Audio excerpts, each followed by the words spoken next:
So how about DFS? That stands for depth first search. In depth first search, we're not doing the level-wise, level by level anymore. We're going to go deeper in the tree search, and then go back and deeper. And so we're going to explore the deepest node first. So in a similar example that we had before, so suppose we have, again, the binary tree, search tree, in which we have A through O. So this is how it's going to be explored. So we start with A. This is the root. We're going to put that in the fringe. It's gray. So then it's expanded. We test whether it's the goal. It's not, and we are going to expand it into B and C.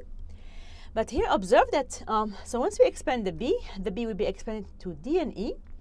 And so far, we have in the fringe C, E, and D. This is similar to BFS so far. But then, given B, C, E, and D, which one we will be exploring next? It's not going to be C nor E. It's going to be D. And the reason is that we're not going to give priority to the first who get into the fringe. We're going to pick, actually, the newest we added to the fringe. So from D, I'm going to go deeper and test the H. If the H is not the goal test, I'm going to backtrack and test the I. If it's not, I'm going to backtrack, declare this as not successful path, and go back and test the E. So from the E, I'm going to test the J and K. I start by J. If it's not a success, I try the K. So you see that actually we're going to try this way, go even deeper in the search tree until actually we reach either a failure or meet our goal tests, and we are done. So this is completely different from the BFS, in which we were doing rather level by level in the search space.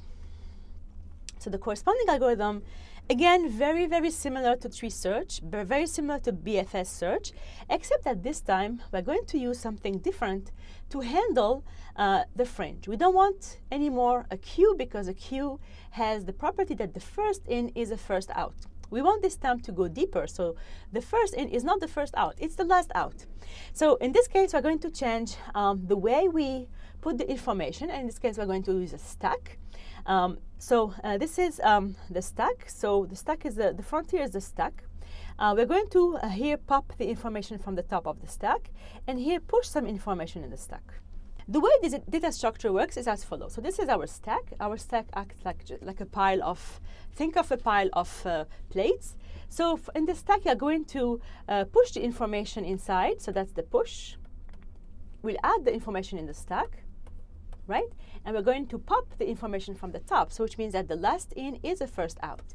This is an LIFO data structure. The last in is first out. So this is a push, this is a pop, right? So this will help us implement the depth first, which means that we are going to add the nodes. And the first one that have been popped from the list are really the last ones, which means that we are going to explore first the more in-depth node than the shallowest nodes. So the stack data structure is another kind of lists that actually has this property of being last in, first out.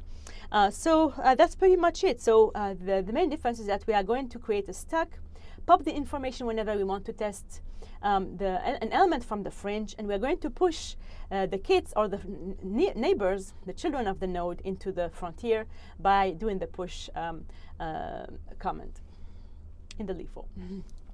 We're going to push the elements in the frontier by doing the push instruction for the stack. So this is typically a stack, and this is actually an implementation detail that makes the difference between BFS and DFS. Now, how about DFS criteria? Is it as bad as BFS? So let's check it out.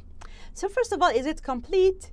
Yes, in most cases, assuming we are careful in actually making sure that we are not going to do repeated states. So no, if we fail in infinite depth spaces, because we are going to go first deep in the space, and if there is, for example, from Los Angeles to go to San Francisco, then to Los Angeles, if we do that, we'll never finish, because we are going very deep in the search tree. But if we are careful in doing a graph search, this won't happen. So if it's complete in finite spaces.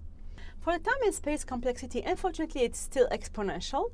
It's even worse, actually, than a regular BFS. And the reason is that we're actually going to not only go into the depth of the solution, we're going to go deeper into M, which is the maximum possibility of the search space. What happened for DFS is that it's going to actually explore the path all the way till the bottom of the search space, backtrack, and again go back, and then go back until, you know, possibly at some point meet the solution that's actually at some position, at some level D. So if for BFS it was B to the D, in the case of DFS it's B to the M, which is the maximum possibility, because it's very likely we're going to go all the way down at least once. Okay, so if M is much larger than D, then it's a big problem because we're going to spend lots of time. But if they are both close, we are going actually to be faster than BFS. And the reason is that for BFS, we're going to do this kind of search, right, until we reach a solution that's all the way down. So we're going to have really a long time exploring everything. Well, however, for DFS, we're going to go actually deeper, and we'll find the solution sooner. Space complexity is the big good news, which is linear in space. So there is no need to actually store everything, such as in BFS in the worst case scenario. Here we're going to actually explore, suppose we have this kind of tree, so I have a branching factor B. So the way DFS works is to really go as deep as possible. So I'm going to go deeper and deeper. So each time we have a branching factor B, but this time we're going to put all these elements also in the fringe. This has to be in the fringe as well. So we're going to have a branching factors times actually the number of actually the depth M, which is M here, will be multiplied by the branching factor, since this has to be also to be in the fringe. So we need to store only a single path, and that's why we are going to have a B times M. This B times M is happening because we have all the siblings has to be in the fringe to be ready to be explored next. Okay, so again I have here this silly mistake. It's not a queue. We just saw that it's not a queue. It's what? It's a stack. Okay, so it's a list that is last in, first out, because we need really to go deeper in the hierarchy or in the tree to be able to do the depth first search. So how bad is DFS, depth first search? Recall it's as bad as BFS. So this is a table for BFS we have seen before. So it's as bad as BFS in terms of time. So that's really a long time to wait to get an answer that is very deep into the tree search. A depth of 16 is 350 years of wait. However, there are good news here that we know that the complexity in terms of memory usage is 10 exabytes for BFS, but in the case of DFS, it's going to be much smaller. So if we take depth equals 16, so remember that we have actually a complexity of B times M, M being the depth. So we're going to have a branching factor of 10 times 16, which will represent 160. We need to multiply that by the number of bytes we use for each node, which will make 160,000. Right? So we divide 160,000 by 1024, which is the size of a kilobyte, and it's going to be actually roughly equal to 156 kilobytes. This is huge gain. We go from 10 exabytes, that's absolutely impossible with today's architectures, into 156 kilobytes. That's really excellent news. Now I'll briefly talk about two variants of depth search. It's going to be just giving you an idea of how, what are the extensions of DFS that actually takes some advantage of BFS. So it's called, the first one is called depth limited search, in which we are doing a DFS with some depth limit L. So the nodes are at level L has no successors, which means that we're going to just stop at some point doing the depth first search.